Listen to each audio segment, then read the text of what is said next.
So October 2010, I got pneumonia, was hospitalised for about 4 weeks. And it was after this that they said that my kidneys were going into deterioration. I hadn't had any signs of kidney problems before then, so it was quite a shock and quite hard to come to terms with, because they had suggested that within months I could be starting dialysis treatment.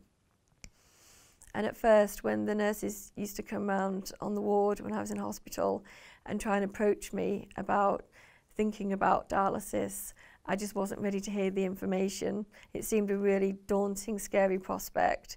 And they'd leave me leaflets on my bed of scary pictures of humongous dialysis machines attached to people. And I just thought, I can't even bear to look at that.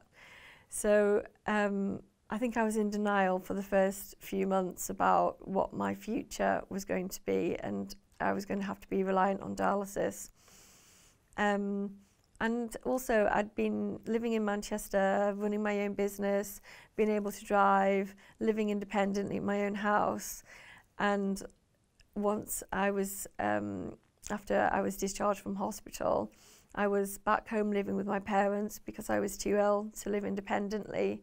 And already I could feel that control being taken away from me. I had a massive lifestyle change in terms of things that I could do. I couldn't go on holiday anymore.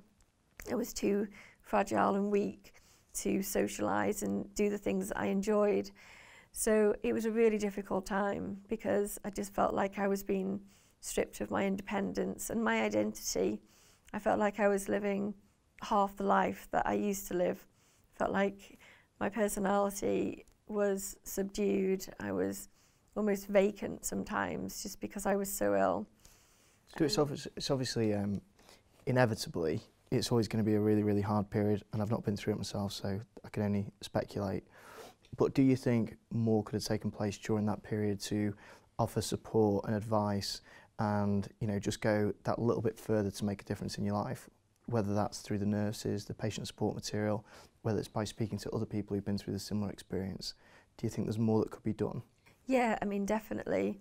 I mean, not just pre-dialysis, but later when I talk about the other procedures that I went through, I think it's such a vital key role in emotional support to be able to talk about others that have been through the same experience.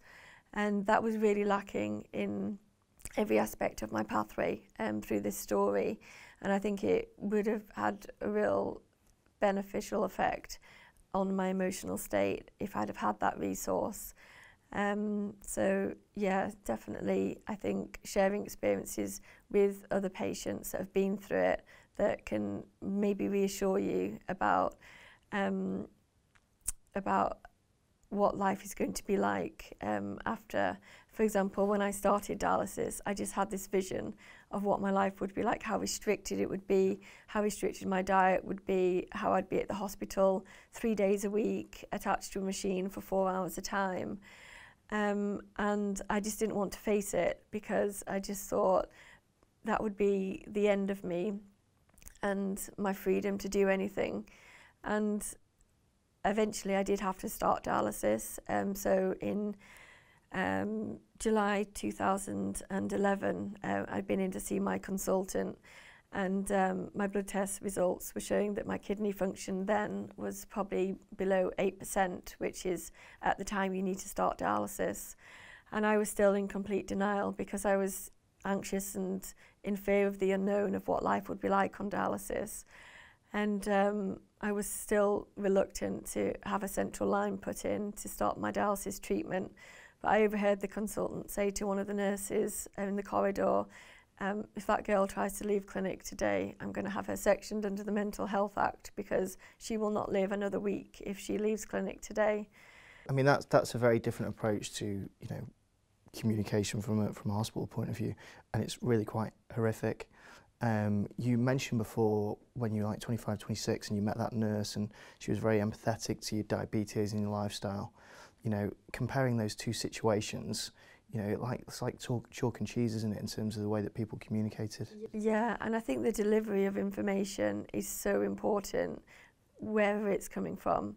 especially from doctors, because these are people you look at that are, you know, taking charge of your health and your future, and you need to have the faith and the trust in their ability, but also you need to trust them as a person. You need to have that relationship with them that instills confidence and reassures you, and that has a massive impact on me as a patient. Whenever I've come across health professionals that have that empathetic and compassionate ability to communicate, then I've been a lot more reassured and a lot more positive about my outlook and my life and the future of my quality of life. I definitely believe I can help create the technology and the tools to augment what they're doing. So when they're not quite as good, perhaps it's because they might have some really nice, you know, material or different devices that can talk you through it. Do you think that might help a little bit? Yeah, definitely, definitely. Because even if they don't have those personable skills, if they can signpost you to a source of information that can alleviate your fears and anxieties, then, you know, that would be like a crucial and very helpful thing to have. When I read your story, I love your analogy of comparing it to a relay race. Yeah, I often felt that my care was very fragmented in the healthcare system. So, like I've explained before, getting passed from pillar to post and people not wanting to take ownership of patients holistically.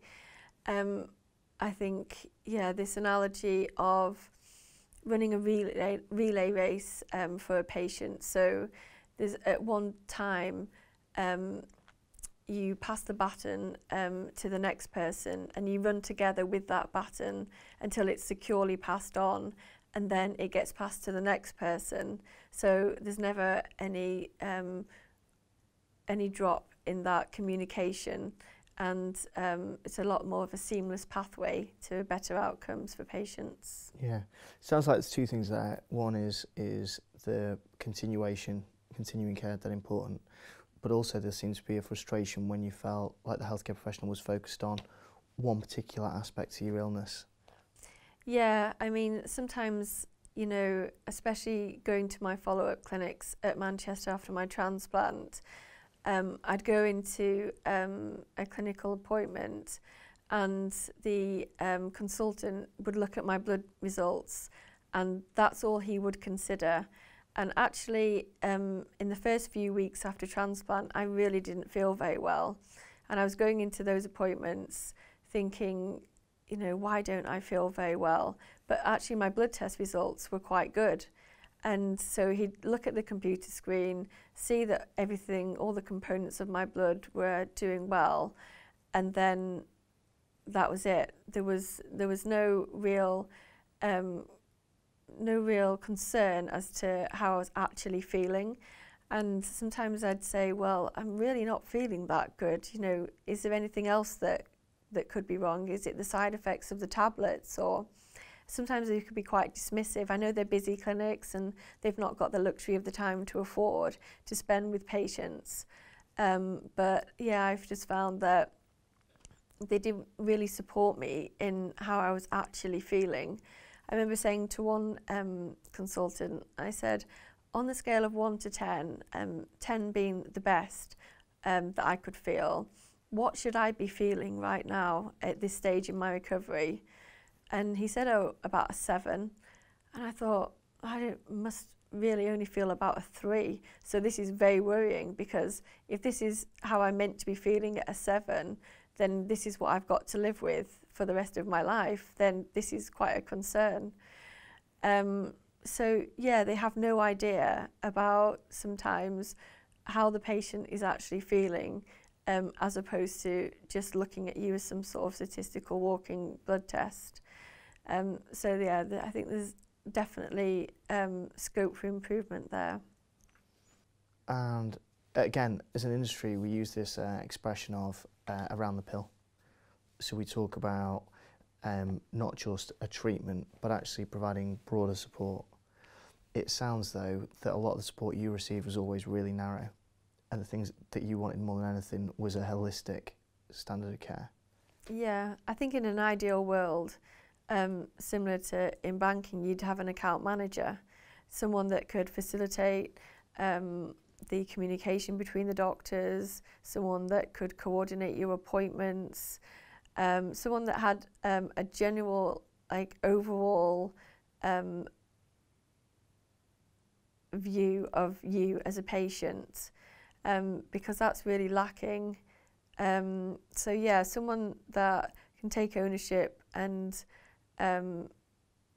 give the patient the ability to choose for themselves as well, because often you don't really feel like you have much control when you're in the system. So yeah, I think having that holistic approach to patient care from start to finish could be managed a lot better.